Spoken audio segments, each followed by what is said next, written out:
আসসালামু আলাইকুম রহমতুল্লাহি ওবরকাতুহু। সম্মানিত দর্শক, বাংলাদেশের যে জুলাই আগস্ট বিপ্লব, এখন এটি কি বিপ্লব নাকি গণ অভ্যুত্থান নাকি গণজাগরণ, কোনটি?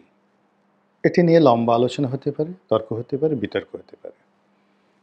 কিন্তু এটার একটা বাস্তবতা হলো যে ১৫ বছরের একটা শাসক শ্রেণী, তার মধ্যে ১০ বছরের শাসনটিকে বলা হয় অবৈধ, কোনো সন্দেহ নেই।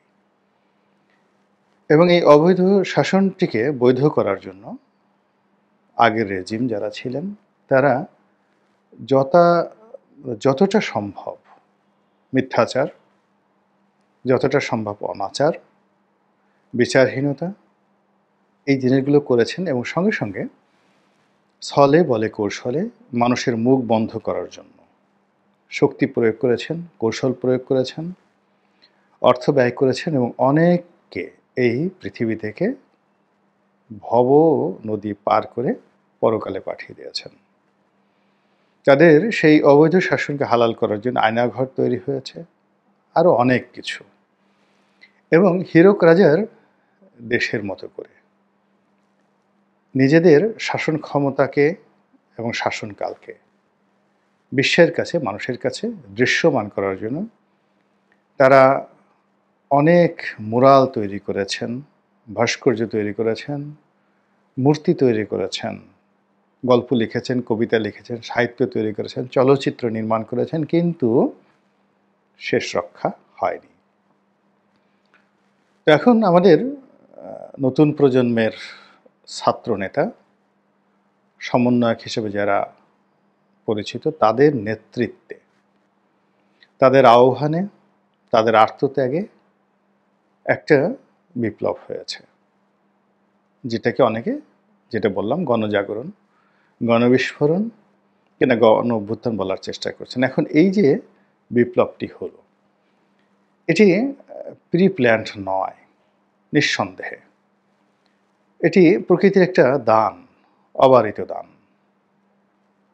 তো এই যে সফলতা, এই অবারিত দান, আল্লাহর দেয়া নিয়ামত, এটিকে হাতে নিয়ে, কাঁধে নিয়ে, মাথায় নিয়ে যেভাবে শুকরগুজার আমাদের করা উচিত ছিল, আমরা প্রথম দিন থেকেই সেটি শুকরগুজার করিনি। আমরা একবারও কেউ আল্লাহকে ধন্যবাদ জানাইনি।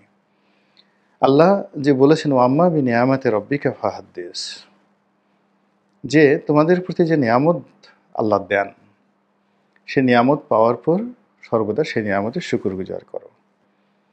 আমাদের কেউ, এই যে শেখ হাসিনার পতন হলো এবং ডক্টর মোহাম্মদ ইউনূসের একটা সরকার হলো, মসজিদ, মন্দির, গির্জা, প্যাগোডা থেকে শুরু করে মানে কোনো একটা জায়গাতে দৃশ্যমান আমরা দেখিনি যে আসুন আমরা আজকে আল্লাহকে ধন্যবাদ জানাবো। আমরা যেখানে ব্যর্থ হয়ে গিয়েছিলাম, আমরা যেখানে পরাজিত হয়ে গিয়েছিলাম, সেই পরাজয়ের উপরে আল্লাহ রাব্বুল আলামিন আমাদেরকে রক্ষা করার জন্য আবাবিল পাখির মতো ছোট ছোট এই কিশোর, তরুণ, যুবকদের দিয়ে আমাদেরকে এত বড় একটি নিয়ামত দান করলেন। আমরা কেউ সেই শুকরগুজার করিনি আল্লাহর কাছে। অধিকান্ত যেটি আল্লাহ দিয়েছেন আমাদেরকে, তো আল্লাহকে বাদ দিয়ে আমরা বলার চেষ্টা করেছি যেটা আমি করেছি, আমার কারণে হয়েছে, আমাদের কারণে হয়েছে। তো এটা বলতে গেলে আসলে আপনি আল্লাহকে আপনার জায়গাতে চিন্তা করুন যে আপনি কোনো কাজ করেননি, কোনো কিছু করেননি, জাস্ট হালকা হালকা পাতলার উপর একটু, যাকে বলা হয়, যে কাজ করেছেন, কিন্তু আপনাকে হিমালয়ে সম একটি সফলতা দিয়েছে। আর সেই সফলতা লাভ করার পরে আপনি বলেছেন বা বলছেন, তা তো বটেই, এরকমই তো হওয়ার কথা, আমি তো হিমালয়ের জন্যই তো পরিশ্রম করেছি, এই জন্য আমি হিমালয় পেয়েছি। তো এই জিনিসগুলোর কারণে কি হচ্ছে, এই বিপ্লব, এই গণ অভ্যুত্থান, এই গণবিস্ফোরণের যে বরকত, রুহানি বরকত, তারপর এটির যে আসমানি বরকত, মারিফতি বরকত, খোদাই বরকত, এটি আমার কাছে মনে হচ্ছে আল্লাহ উঠিয়ে নিয়ে গেছেন। নচেত যেভাবে হওয়ার কথা ছিল এখনো পর্যন্ত তার একটা নেতিবাচক জিনিস হয়নি।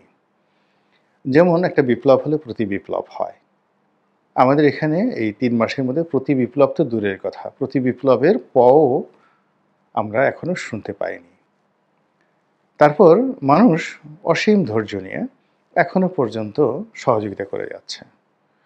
২ নম্বর হলো যে যাদেরকে নিয়োগ দেওয়া হয়েছে মন্ত্রিপরিষদে এবং উপদেষ্টা হিসেবে যিনি নিয়োগ লাভ করেছেন, তাদের অন্তর কেমন আমরা জানি না, তাদের চরিত্র ইন্টারনালি কেমন তাও জানি না, তাদের এই রাষ্ট্র পরিচালনার যোগ্যতা তাও জানি না, কিন্তু দৃশ্যমান লেখাপড়া, সার্টিফিকেট, কথাবার্তা, তারপরে তাদের দর্শন সব মিলিয়ে আমাদের সমাজের যে শ্রেষ্ঠতর মানুষ সেই মানুষদের রিপ্রেজেন্টেশন। এমনকি যে ২ জন বা এখন ৩ জন ছাত্র প্রতিনিধি এখানে আছেন মন্ত্রী পদমর্যাদায়, তারাও এই কয়েকদিনে যে যোগ্যতা প্রমাণ করেছেন নিজেদের, এটাকে আপনি অন্যান্য যারা উপদেষ্টা রয়েছেন তাদের তুলনায় আপনি এই যুবকদেরকে বা এই তরুণদেরকে আপনি অযোগ্য বলতে পারেন না। কিন্তু তারপর কেন বরকত আসছে না? কেন একটার পর একটা সমস্যা হচ্ছে? এই জায়গাগুলো আমাদের একটু খোঁজা দরকার। আর যদি আমরা সেটা না খুঁজি, তাহলে যখন আপনি দেখুন যে ইলিশ মাছ খুব ভালো মাছ, কিন্তু এটা যখন পচে যায়, এর চেয়ে বাজে মাছ হয় না। আপনি চিংড়ি মাছ পচে গেলে ভর্তা করে, শুটকি করে খেতে পারবেন, কিন্তু ইলিশ মাছ পচে গেলে আপনি খেতে পারবেন না। তদ্রূপ এই যে মানুষের উপার্জিত কোনো নেয়ামত, মানুষের উপার্জিত নেয়ামত নয়, সম্পদ। মানুষের উপার্জিত কোনো সম্পদ, এটি যদি পচে যায়, এটি সহনীয়। কিন্তু আল্লাহ রাব্বুল আলামিনের দেয়া যদি কোনো নিয়ামত আপনি পচিয়ে ফেলেন, দুনিয়া এবং আখেরাতের সব কিছু বরবাদ হয়ে যাবে। সব কিছু বরবাদ হয়ে যাবে এবং আমরা সম্ভবত সেই বরবাদের দিকে যাচ্ছি। আচ্ছা বলেন তো, এই যে উপদেষ্টা মণ্ডলী, এই উপদেষ্টা মণ্ডলীর কয়জন ৫ ওয়াক্ত নামাজ পড়েন?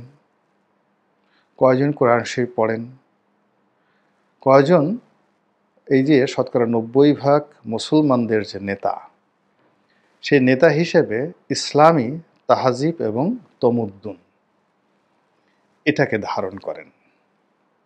এর মধ্যে যারা আছেন কয়জন সত্যিকার অর্থে আল্লাহু আকবার, মানে আল্লাহ সর্বশ্রেষ্ঠ, সর্বশক্তিমান, এবং আল্লাহু আকবারের যে তাফসীর, সকল কিছু আল্লাহর, এই জিনিসটি মনে প্রাণে বিশ্বাস করেন? কয়জন আছেন বলেন? এর বাইরে যদি আপনি সমালোচনা করতে চান, এখানে জেনাকার, ব্যভিচার, তারপরে সমকামিতা ইত্যাদি যে বিষয়গুলো আমাদের সমাজে খুবই নিন্দনীয়, সারা দুনিয়াতে মহাকালে নিন্দনীয়, এবং এই সমস্ত কুকর্মের জন্য এক আসমান থেকে এক সরাসরি গজব নাজিল হয়েছে। এই সকল কর্মকাণ্ডের যারা হোতা, তারাও এই সরকারের সাথে জড়িত হয়ে গিয়েছে। ফলে বরকত আসবে কোত্থেকে? এর ফলে কি হচ্ছে, এখন আর প্রতি বিপ্লবের কথা কেউ বলছে না, বলছে বিপ্লব ব্যর্থ হতে চলেছে। এবং এই বিপ্লবের যারা নায়ক, সমন্বয়ক যারা রয়েছেন, তারাই এখন দশমুখে এই কথাগুলো বলছেন। তাদের নিজেদের মধ্যে অন্তর্দ্বন্দ্ব দেখা দিয়েছে। অনেক সমন্বয়ক, যাদের সংখ্যা ছিল লক্ষ লক্ষ, তারা এখন সেই লাখ লাখ সমন্বয়কের কোঠা থেকে হাজার থেকে শততে নেমে এসেছে, শতর নিচে, ১০০-র নিচে নেমে এসেছে। এখন তারা যদি কোথাও ডাকে, ১০০ জন লোক তারা জড়ো করতে পারে না। তাদেরকে ছাত্র শিবির থেকে লোক ভাড়া করে আনতে হয়, মানে দাওয়াত করে আনতে হয়। গণ অধিকার পরিষদ থেকে, যেটা রেজা কিবরিয়ার অংশ, ওই তারেক সাহেব যেটা আছেন, তারেক রহমান সাহেব, মানে রেজা কিবরিয়ার দলের যিনি নাম, যাকে বলা হয় নেতা, তো সেই তারেক রহমান সাহেব, তাকে আসতে হয় লোকজন নিয়ে, এই সমন্বয়কদেরকে হেল্প করার জন্য বঙ্গভবনের সামনে যেতে হয়, তারপর জাতীয় পার্টির অফিসের সামনে যেতে হয়, রাজু ভাস্কর্যে আসতে হয়। তো এই জিনিসগুলো হচ্ছে, যেগুলো হওয়ার কথা ছিল না। এটা হলো এখন প্রতি বিপ্লব নয়, ব্যর্থতার লক্ষণ। এই লক্ষণগুলো গত ১ মাসে ক্রমশ বাড়ছে, ক্রমশ বাড়ছে। এবং মানুষ যখন একটা সার্টেন লিমিট পর্যন্ত ব্যর্থতাকে সে অ্যাবজর্ব করতে পারে, ধরতে পারে, এবং একটা নির্দিষ্ট সীমা পর্যন্ত সে ঘুরে দাঁড়াতে পারে, ব্যর্থতা থেকে সফলতার দিকে যেতে পারে, তারপরে আর পারে না, এরপরে তার পতন হয়, সে হতাশাগ্রস্ত হয়ে পড়ে এবং তার মুখ দিয়ে, শরীর দিয়ে হতাশাব্যঞ্জক বিভিন্ন কথাবার্তা বেরোতে থাকে। তো এখন এই যে বিপ্লব কি ব্যর্থ হতে যাচ্ছে, এই কথাগুলো বাইরের লোক তো বলছে ওদের দিন শেষ, আর হবে না, ওরা কোথায় যাবে। সে জেডাই খান পান্না তো অনেক আগেই বলেছেন যে আর থাক, আমার মুখ দিয়ে এই কথাগুলো বললাম না, আপনারা বিখ্যাত যে আইনজীবী জেডাই খান পান্না, তার যে কয়েকটি সাক্ষাৎকার, তিনি পাসপোর্ট নিয়ে কী বলেছেন, ভিসা নিয়ে কী বলেছেন, বিমানের টিকিট নিয়ে কী বলেছেন, সেই জিনিসগুলো আপনারা দেখে নেবেন। তো এটা উনি বলেছেন একেবারে সেপ্টেম্বর মাসে। তো সেপ্টেম্বর গেল, অক্টোবর গেল, এখন নভেম্বর চলছে। আর এই নভেম্বর মাসে এসে স্বয়ং যারা নায়ক, তাদের মধ্যে অনেকগুলো গ্রুপিং হয়ে গেছে। যাদের বাড়ি নোয়াখালী, তারা বলছে যে সব চট্টগ্রাম থেকে উপদেষ্টা নেওয়া হবে কেন, উপদেষ্টা তো নোয়াখালী থেকে নেওয়া হতে হবে। এই অভ্যুত্থানে যারা আহত হয়েছেন তারা মাসের পর মাস পঙ্গু হাসপাতালে অসহায়ভাবে পড়ে আছেন, কেউ খোঁজ নেয়নি। এই অসহায় সমন্বয়করা হাসপাতাল থেকে অসুস্থ শরীর নিয়ে রাজপথে এসে শুয়ে পড়েছেন। আপনি চিন্তা করতে পারেন যে কত বড় অবমাননাকর খবর দেশ এবং জাতির জন্য, আপনার আমার সকলের জন্য। যারা উপদেষ্টা মণ্ডলীতে রয়েছেন, বলতে গেলে এটা অনেকটা চপেটাঘাত তাদের সফলতার গালের উপরে। ফলে কি হলো, সেই আন্দোলনকারীরা পঙ্গু হাসপাতাল থেকে আলটিমেট টাইম দিলেন যে 4 জন উপদেষ্টাকে আসতে হবে এখানে, এবং রাত 10টার মধ্যে। আর সেই উপদেষ্টারা হুড় করে সেখানে যেতে বাধ্য হলেন এবং গিয়ে সরি ঠরি বলে তাদের চিকিৎসা করার বিষয়ে কথাবার্তা বলার চেষ্টা করলেন। আবার কেউ কেউ বলছেন যে বিপ্লব বেহাত হয়ে যাচ্ছে শীর্ষ নেতাদের মধ্যে। কেউ কেউ বলছেন যে আমাদেরকে এই বিপ্লবকে ব্যর্থ করে দেওয়ার জন্য রাজনীতিবিদ যারা আছেন তারা পরস্পরের সঙ্গে হাত মিলিয়েছেন, এবং এই রাজনীতিবিদরা যত বেশি হাত মেলাবেন তাদের মধ্যে ঐক্যবদ্ধতা আসবে, তারা এগিয়ে যাবেন, ততই আমাদের ফাঁসির যে দড়ি ফাঁস, নাউজুবিল্লাহ মিন যালিক, এটা যেন আমাদের সন্তানদের জীবনে না ঘটে। তো এটা ক্রমশ এগিয়ে আসছে, এবং এটা যে কত বড় একটা নির্মম কান্না বিজড়িত একটা কথা। এই ছেলেগুলোর দিকে আপনি চিন্তা করেন যে আগস্ট মাসের 3, 4, 5, 6, 7 এদের প্রতি আমাদের কী ভক্তি ছিল, শ্রদ্ধা ছিল, স্নেহ ছিল।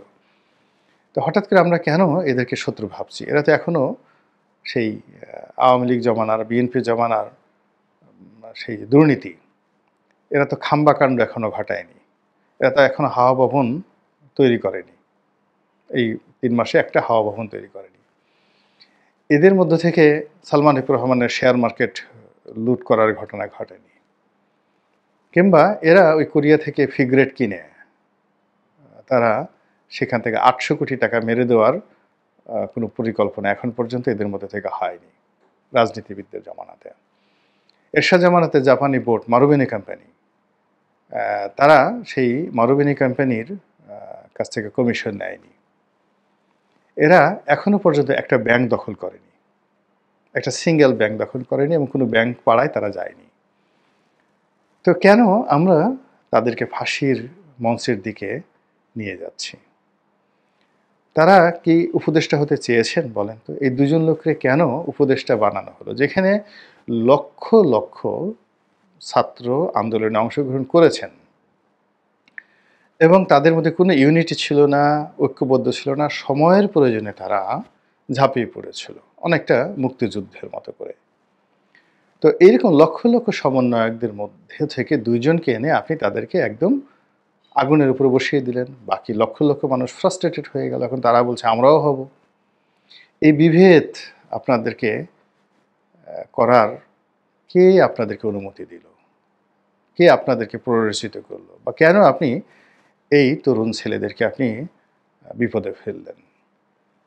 তারপর আপনি সমন্বয়কদের মধ্যে 2-3 জনকে নিয়ে সবসময় ঘোরাফেরা করছেন এবং 2-3 জনকে সামাজিক প্রোটোকল দিচ্ছেন, 2 জনকে বা 3 জনকে আপনি মন্ত্রী পরিষদে নিয়েছেন, 3 জনকে আপনি বাইরে রেখেছেন। রেখে এই টোটাল 6 জনের জীবন এবং তাদের 6 জনের সঙ্গে যদি আরও 10 জন করে আপনি যুক্ত করেন, 60 জন, 60 মানুষ, যাদেরকে এই 60 জনকে আমরা চিনি না, বাট আমরা 6 জনকে চিনি। ক্যাবিনেটের বাইরে যারা আছেন, সমন্বয়ক রূপে ঘোরাফেরা করছেন, এরকম 6 জন, সার্জিস সহ অন্য বাকি 2 জন, তাদেরকে আমরা চিনি।